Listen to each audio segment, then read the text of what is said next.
戦闘だ。指揮官、働いても。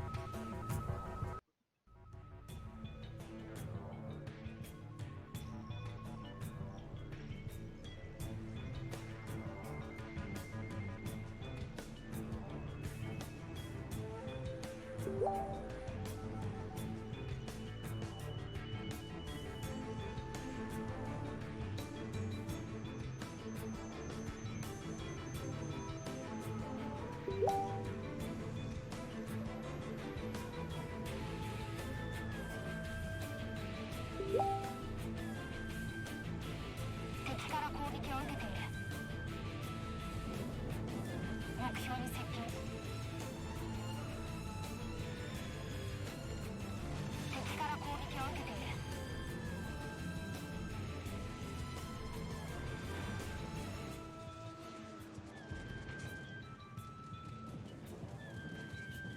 目標に接近。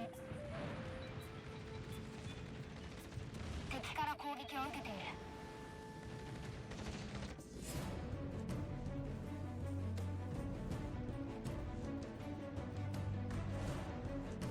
発艦完了。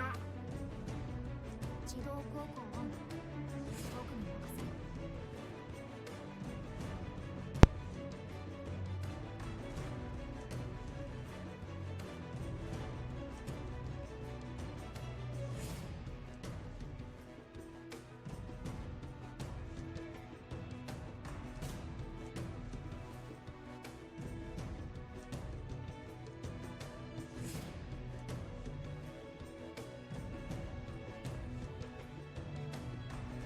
敵から攻撃を受けている。目標に接近。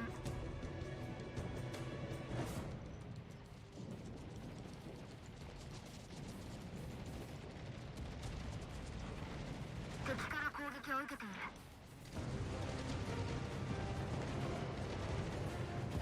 魚雷が命中。目標に接近。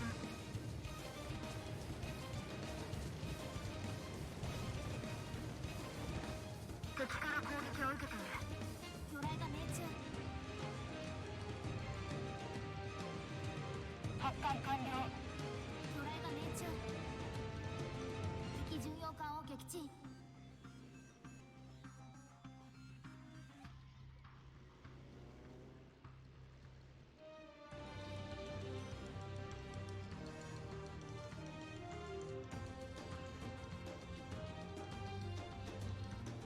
敵から攻撃を受けている。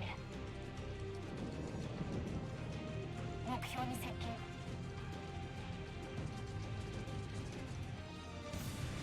戦闘機発艦した。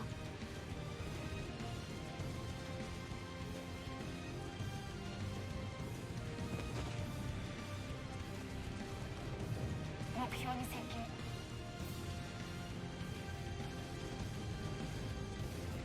敵から攻撃を受けている。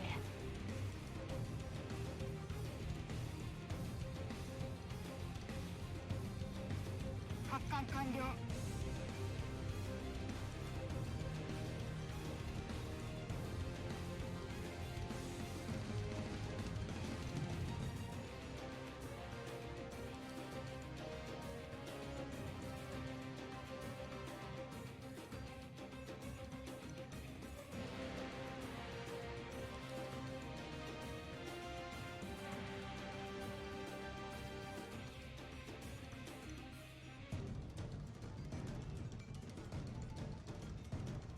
敵から攻撃を受けている。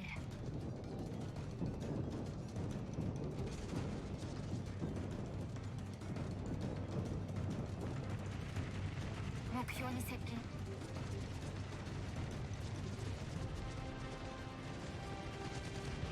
魚雷命中。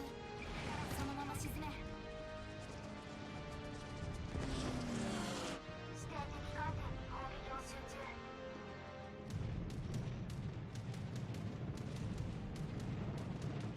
発艦完了。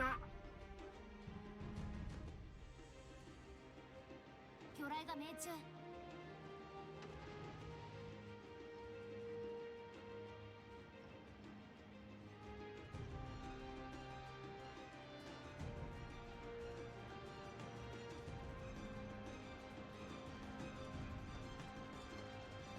敵から攻撃を受けている。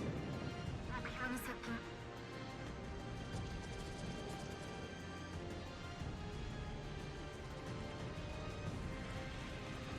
敵から攻撃を受けている。魚雷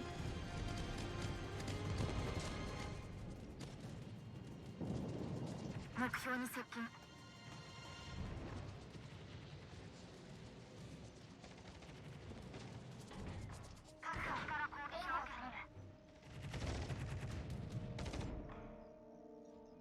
魚雷が命中。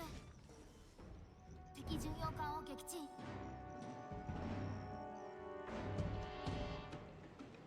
発艦完了。魚雷命中。そのまま沈め。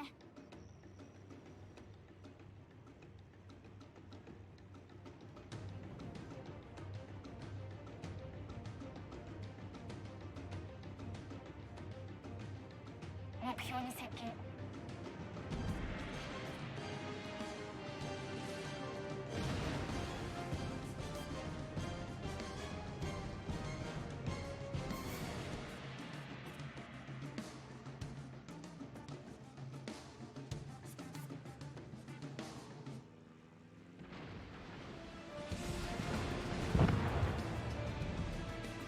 駆逐艦を撃沈。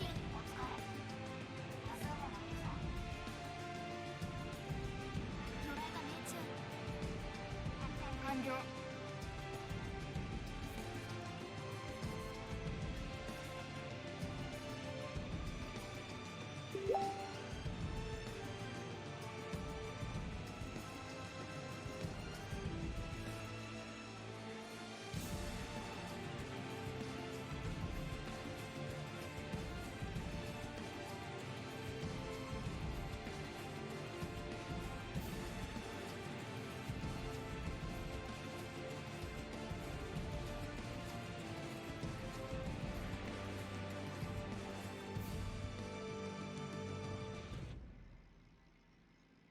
敵から攻撃を受けている。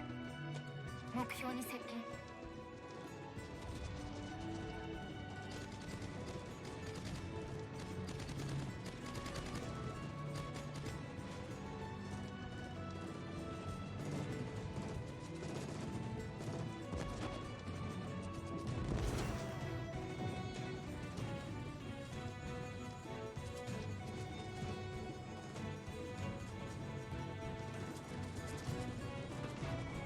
敵から攻撃を受けている。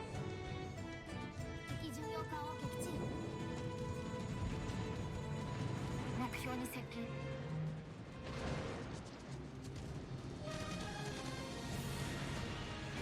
敵から攻撃を受けている。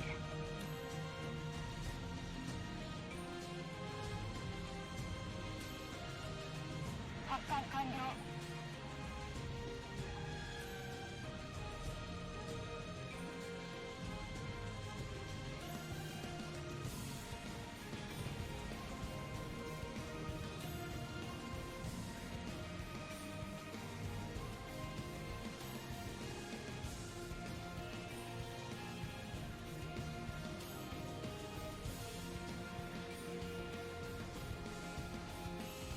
魚雷が命中。攻撃を受けている。目標に接近。敵から攻撃を受けている。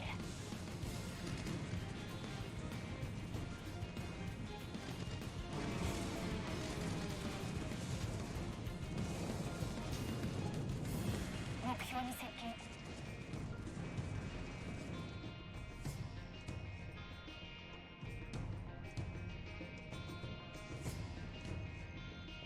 発艦完了。魚雷命中。そのまま沈め。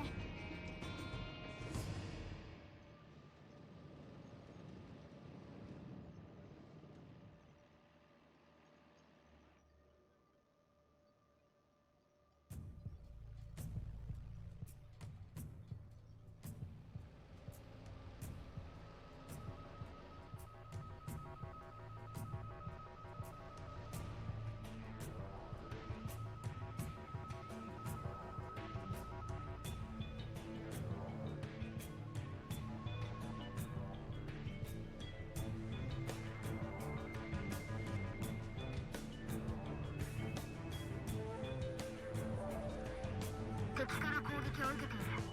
目標に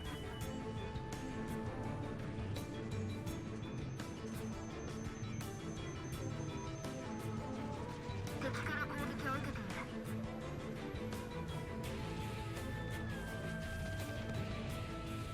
魚雷命中。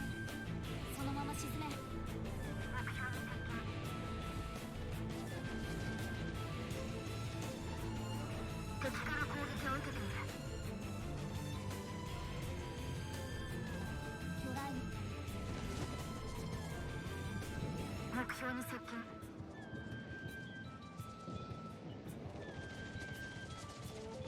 敵から攻撃を受けている。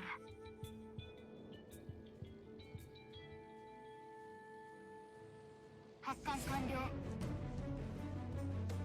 魚雷目標座標に到達。さあ攻撃を開始する。自動航行オン。僕に任せる。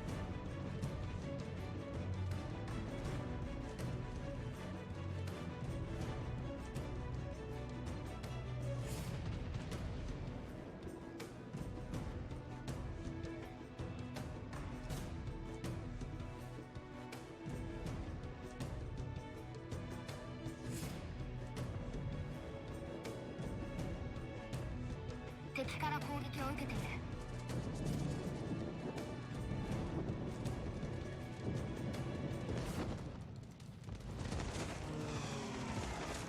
目標に接近。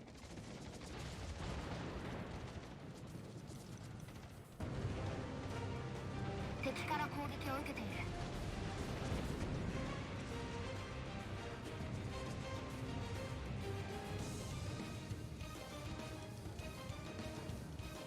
目標に接近。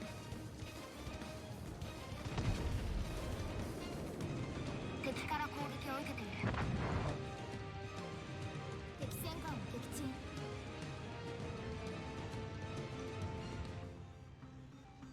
発艦完了。帰投中だ。魚雷命中。そのまま沈め。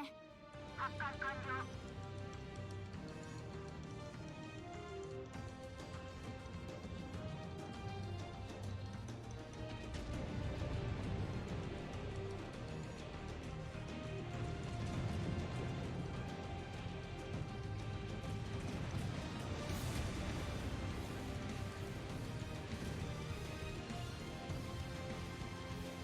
目標に接近。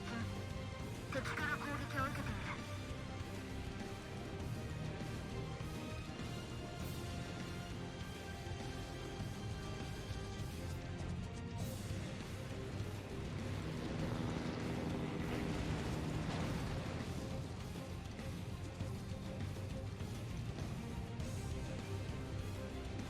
魚雷が命中。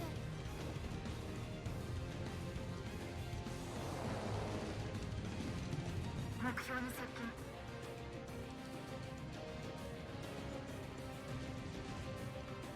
敵から攻撃を受けている。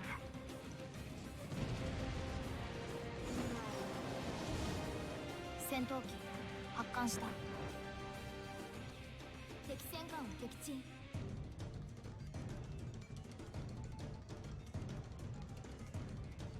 発艦完了。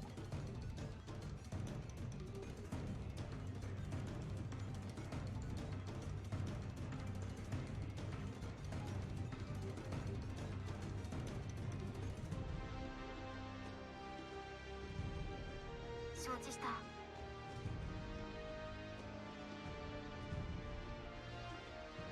敵から攻撃を受けている。目標に接近。敵から攻撃を受けている。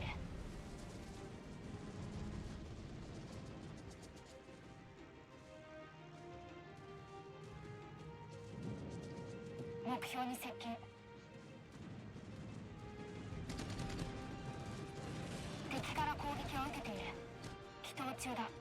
敵から攻撃を受けている。戦闘終了まで残り5分の指揮官。姉貴が見てるかもしれない。最後まで気を抜くな。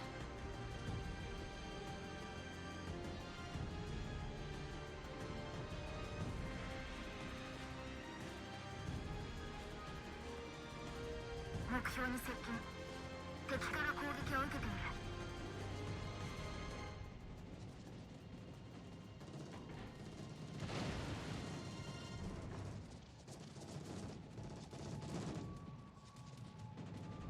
魚雷が命中。目標に接近。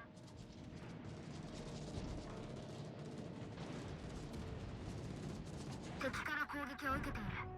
祈祷中だ。敵から攻撃を受けている。発艦完了。魚雷が命中。敵巡洋艦を撃沈。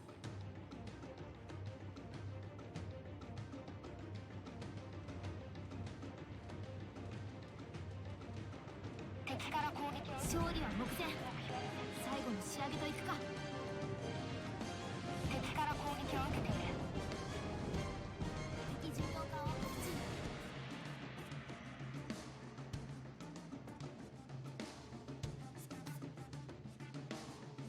勝利は目前。最後の仕上げといくか。目標に接近。敵から攻撃を受けている。祈祷中だ。敵から攻撃を受けている。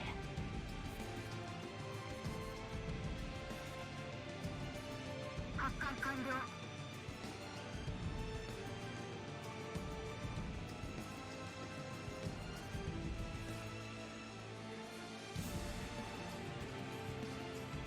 勝利は目前。最後の仕上げといくか。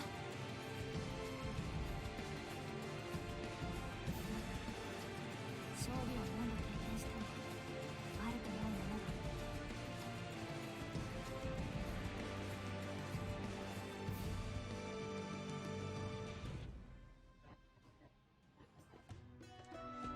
Oh my god. Alright.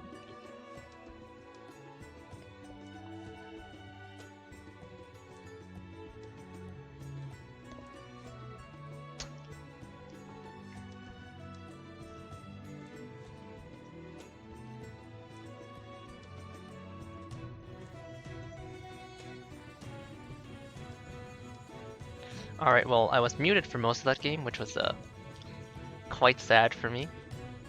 But anyhow, since I might put this up anyway just because it was a great game, you can see there, as I guess I have to overview the game now, thanks to my mic having been muted. I was a top tier carrier, so team score, team-wise, I was in a 6 to 8 matchmaking, 2400 experience by the way. So 6 to 8 matchmaking versus 2 other enemy carriers, pretty much no AA ships on the enemy team, maybe just the Baltimore.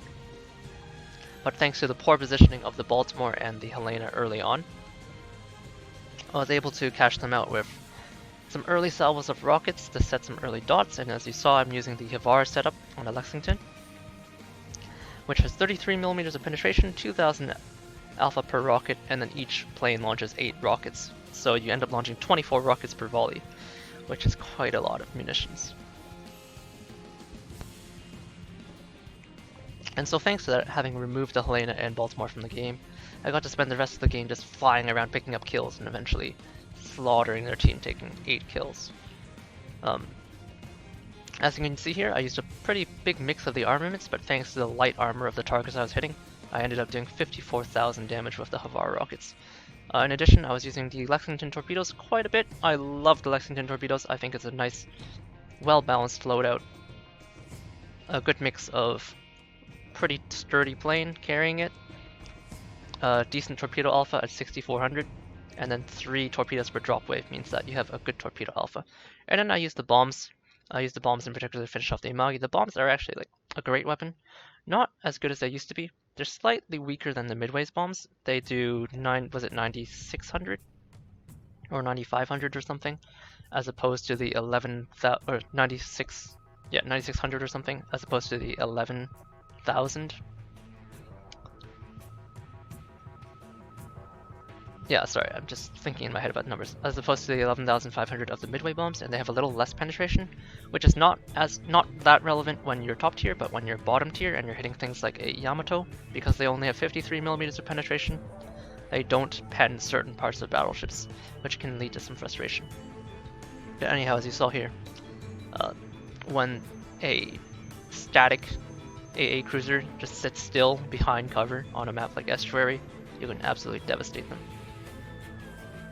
For the record, these rocket planes, by the way, are using the same rockets as the 12-plane squadron of the Enterprise. Just gonna flicker over the scorecard just so you can see. 155,000 damage, 19 torpedoes, 9 bomb hits, 8 incaps, 8 kills, 8 fires, 7 floods, 2 defender ribbons, 15 spotting ribbons, and 109 rocket hits. This is on premium time for now, but just in case you want to see the credits, if you know what you're doing in a silver carrier, you can still use it as a bit of a moneymaker. But anyhow, as I was mentioning, the rockets. So, in terms of modules, I am using the Havars. As I mentioned, you start with the stock Hellcat, and then you move up to the Corsair. So the Corsair has a slightly better Havar rocket, so they start with the Havars. But as I was referencing with the Enterprise uses this plane. So it uses the Hellcat, and you start with stock, but it uses a 12-plane squadron. So ignore every stat about the Hellcat squadron except HE Alpha and rockets and payload. So each Hellcat carries 6, and each rocket hits for 1900. The Alpha is basically the same, still just about 680 or something. Rocket payload matters a little bit because her 3-plane Hellcat squadron launches 18 rockets instead of 24, but she has a 12-plane squadron as opposed to her 9-plane squadron, which means she tends to get 3 drops off, whereas the Lexington tends to get 2 drops off. And so as a result, that's kind of why the Enterprise rocket plane squadron seems endless, has enormous amounts of hit points, and does a metric ton of damage to destroyers. Now, I prefer the Havars, as I was using throughout the commentary, to the Tiny Tims, but just to go over the Havar specs, 2k damage per rocket, 8 per plane, and then the rockets themselves have 33mm of penetration, as you can see here, and an 8% fire chance. This is opposed to the Tiny Tims. So the Tiny Tims, which is the module I don't prefer here, the planes have the same health and speed. However, the rocket goes up to 5400 alpha, which is quite a big difference. But you only get 2 rockets per plane, which means you end up launching 6 in an attack wave of 3 planes. Now, I don't like this because 6 rockets compared to 24 rockets, if you're hitting any small targets that aren't cruisers or battleships, you tend to miss a lot. And so I prefer the shotgun spray of the Havar, at least with the Lexington, especially because you can see tier 6s in your matchmaking bracket. And this, of course, does mean that against thinly armored targets, the difference in penetration, because okay, let me mount these. So the difference in penetration is quite significant. The Tiny Tims pen 68mm of armor, whereas the Havars only pen 33. But inside of your 6 to 10 matchmaking bracket, the Tiny Tims will perform generally better when you're top tier, but even then, all high tier battleships have some area of the ship where they have 32mm plate, and the Havars pen 33mm, so there's always something you can pen with that shotgun spray. And the fire chance is also just much better with all those projectiles. So overall for Lexington, I prefer Havars. Now the reason I don't use the Havars on the Midway, even though that they have the same kind of character where it's like, if you're top tier, then the penetration is better, but when you're bottom, or you can't be bottom tier, but when you're hitting lower tier ships it doesn't matter as much, is because for the Midway, the F8F Bearcat carries 3 rockets per plane, which means you're launching 9, which is a lot better for hitting light targets and skinny targets such as small, thin cruisers or destroyers. Whereas the Havar, it does carry 10 rockets per plane. However, it still has those limitations of 33mm of penetration, but more importantly, the reticle is shaped differently than the Lexington's. So the Lexington has that nice flat ellipse that you saw on screen for the whole of the game, but the Midway's Havar ellipse is much more circular, more akin to the IGN Shokaku or the Hakuryu's rocket plane squadron's circular ellipse. And within that circular ellipse, the relative accuracy of the Havar is much less as compared to the Lexington's nice horizontally elliptical aiming ellipse, which kind of guarantees you a lot more hits if you can aim along that line. So anyhow, that was just a quick brush up on the Lexington. As you can see there, she's still a top tier monster. And yeah, that was a very spicy game. So in spite of not having commentary throughout the game, I hope you enjoyed the Lexington pounding away at lower tier opponents. And that'll be all for now. Cheers!